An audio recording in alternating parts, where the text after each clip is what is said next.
పూర్తి చేసుకోవడం కోసం ప్రయత్నించాలన్నమాట. ఇంకా ఇంకొక అవకాశం ఇచ్చాడు అల్లాహ్ సుబ్హానహు వ తఆలా. ఏమని? ఎవరైతే వృద్ధాప్యంలో ఉన్నారో, ఇంకా ముసలితనంలో ఉన్నారో, అంటే వారు ఇంకొకటి ఎవరైతే అనారోగ్యం, ఆ యొక్క అనారోగ్యం వారి యొక్క మరణానికి దారితీస్తుంది, అటువంటి అనారోగ్యంతో ఎవరైతే ఉన్నారో ఇటువంటి వారు ఎవరైతే ఉపవాసం ఉండలేకపోయారో ఈ 2 రకాల కారణాలు, ఒకటి ముసలితనం, వృద్ధాప్యం. అది ఎలాంటి వృద్ధాప్యం అంటే మరణానికి దగ్గరగా ఉన్నటువంటి వృద్ధాప్యం. ఇక రెండవది అనారోగ్యం. అది ఎలా అంటే ఈ యొక్క అనారోగ్యం వల్ల మేము కనుక ఉపవాసం ఉంటే ఇంకా అది మాకు మరణానికి దారితీస్తుంది అనేటటువంటి అటువంటి అనారోగ్యం ఏదైనా ఉంటే వీరు ఏం చేయాలి అంటే వారు మరి ఒక నిరుపేదకి అన్నం పెట్టాలి అని, లేదా అంతకంటే ఎక్కువ దాన ధర్మాలు, ఇంకా అంతకంటే ఎక్కువ మందికి అన్నం పెట్టినా కూడా మంచిదే, వారికి మేలు అని, ఇలాంటి ఇంకా అనేక అవకాశాలు ఇవ్వబడ్డాయి.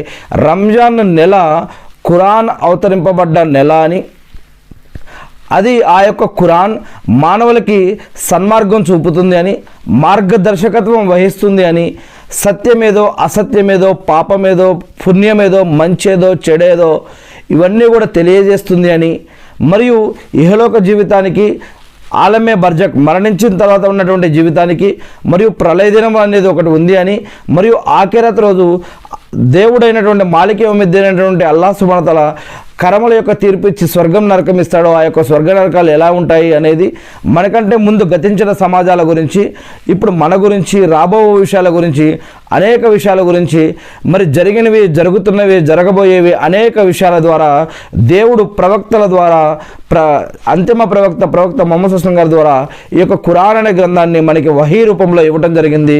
అసలు గ్రంథం అయితే లోహే మహఫూజ్, అది అల్లాహ్ వద్ద ఉంది. అంచెలంచెలుగా ఈ యొక్క ఖురాన్ని వహీ రూపంలో అవతరింపజేయడం జరిగింది.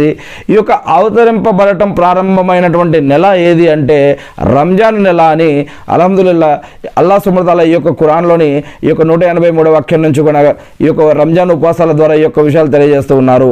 ఇక ఇంకొక విషయం ఏమిటి అంటే పగటిపూట రమ్మించకూడదు.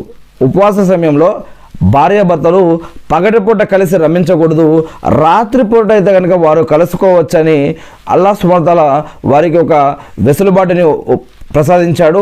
ఆత్మద్రోహానికి పాల్పడకూడదు అని దినంలో పగటిపూట కాకుండా రాత్రిపూట వారు కలిసి రమ్మించుకోవచ్చని మరి రంజాన్ నెలలో కూడా ఇటువంటి అవకాశం ఇవ్వడం జరిగింది. అంతేకాకుండా ఉదయం నుంచి రాత్రి చీకటి పడే వరకు కూడా ఉపవాసం అనేది ఉంటుంది. ఉపవాసం అనేది ఒక్క పొద్దు కాదు, ఉపవాసం 3 పొద్దులు. అంటే ఉదయం ఫజర్ నమాజ్ కంటే ముందే, అజాన్ కంటే ముందే మరి అప్పటి వరకు మనం సహరీ అనే భోజనం ఉంటుంది. ఈ యొక్క సహరీని చేసేసి మరి సాయంత్రం మగ్రిబ్ నమాజ్